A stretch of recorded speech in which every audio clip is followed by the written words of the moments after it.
السيد أحمد الصافي، نرحب بخريجين الكلية العسكرية الرابعة الدورة 87 التأهيلية دورة الفتح المبين.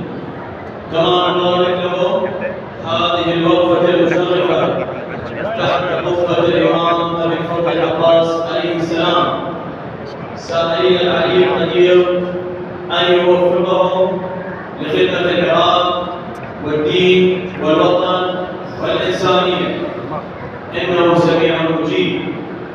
وآخر دعوانا أن الحمد لله رب العالمين، والصلاة والسلام على خير الأنبياء والمرسلين محمد وعلى